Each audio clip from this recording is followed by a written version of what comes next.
In many ways, my life's mission, my goal in everything that I do, what drives me on a daily basis, what wakes me up early and keeps me going throughout the day, is to look around me and see life, and then glean from it certain aspects and provide it for others, so that they can learn from it and have a better life.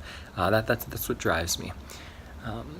One thing I was thinking about yesterday, so like again, all my videos basically come from that, coming from looking around me and going, what's going on here? Let's understand it and then provide it for people so that they don't go through life. You don't have to go through life wondering what is going on and why you're not getting what you want, but you can actually seek it out a little bit. Another aspect of that is motivation. What motivates us and moves us forward. So this morning, what I'd like to do is touch briefly on how to foster a desire in yourself.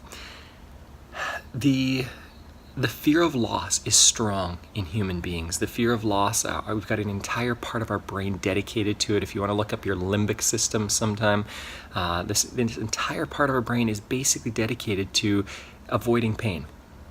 Huge area of our brain. Now, we are also motivated by pleasure, moving towards pleasure, moving away from pain, moving towards pleasure. Now, that fear of pain, that fear of loss, the fear of fear in general, is a far stronger motivator than the motivator for pleasure. So we need to foster pleasure, honestly, in our lives. Now, what I want to talk about this a little bit, not in a hedonistic way, not in a way that nor in a way that you just seek after pleasure. It's all you seek after in life. I don't believe that that's what life is about, is simply seeking after pleasure. So I don't want you to get me wrong here.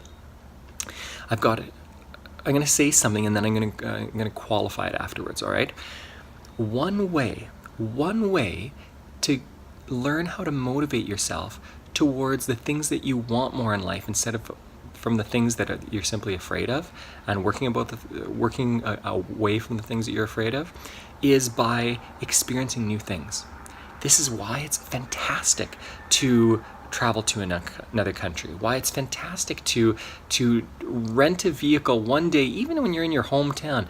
Rent a vehicle that you would typically consider yourself never able to afford. If you're a car person, I'm not a car person, but go look at houses in your area that are way out of your current price range. Experience a restaurant that you typically would never eat at because it's just way too good for your current budget. The reason you want to experience these things is because it gives you a taste, and your brain starts going, wait a second, I would like some of this stuff. Now, I'm talking about stuff right now. I'm not talking about relationships or weight or other things like that. But what I want you to do is experience this in different areas of life. Okay, so that's stuff. That's things. That's what money buys you. But think about weight as well. Go into a store that you would typically never go into because it's all for skinny fit people. And walk in there and look at the stuff and dream a little bit about what it would look like to buy that clothing and put it on, and how it would feel to be in that clothing, how you'd be able to move in that athletic wear, whatever it is. For relationships, look at other people's relationships and dream a little bit about kind of the ideal relationship, what that would look like, and experience that in your mind. The more time we spend, and listen, there's a very significant difference in what you're doing here, even if you're doing the same thing. The more time we spend dedicated to dreaming, to experiencing and exploring life, the more our minds start becoming motivated by those things, what we focus on.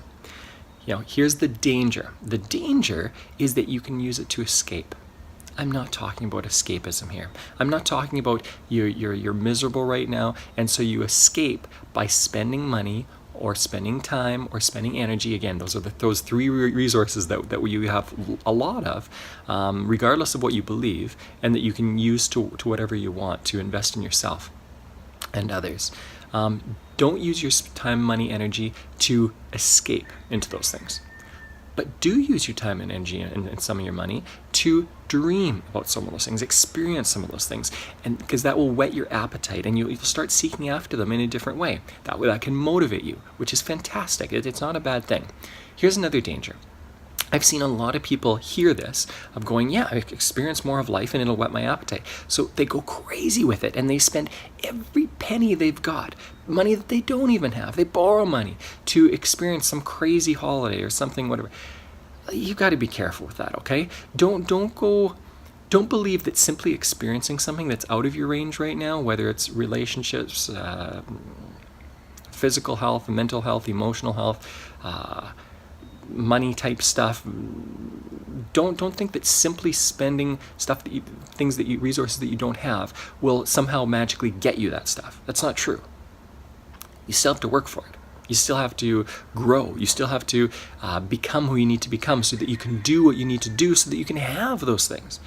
Having said that, you do need to motivate yourself by experiencing things you don't currently experience, because if you are stuck in the mundane, if you're stuck in your life and believing that that's all life has for you, that motivator for pain, to run away from pain, will be far stronger than the pleasure. Here's an example. It's an example that Tony Robbins gives. He says, would you rather protect $100,000 that you already have, that you earned over the last few years, or would you be more motivated by earning another $100,000 in the next few years? Most people are far more motivated to protect what they already have.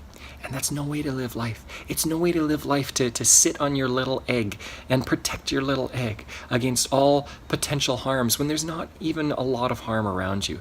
And in realizing this is what life is about, is realizing that being curious and fostering curiosity and growing and learning and journeying will actually take you to a place where you have far more eggs than can be destroyed. There's a great quote by the founder of McDonald's, the person who really blew it up. Basically, he was asked, "Hey, are you worried? Like, all your competitors, they're copying you." And he basically sat back and said, hey, I can create far faster than they can rip things off from me.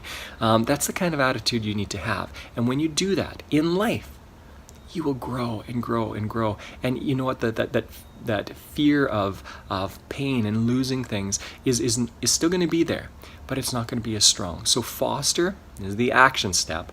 Foster desire. Foster pleasure. Foster the desire for certain things that you can't dream of. I've got someone close to me who said, Mark, I can easily imagine living in a van and cooking on like an electric stove and making do. It's difficult for me to imagine living in a beautiful home. And that's where most people are. So here's your action step. Your action step is think about the area of life that you want more in. Because we all want more in different areas of life. Think about that area, and then I want you to explore it, experience it on some level experiencing it, so you can start dreaming about it. And as you dream about it, do that consistently. You have to overcome the part of your brain that's consistently thinking the opposite and fearing it.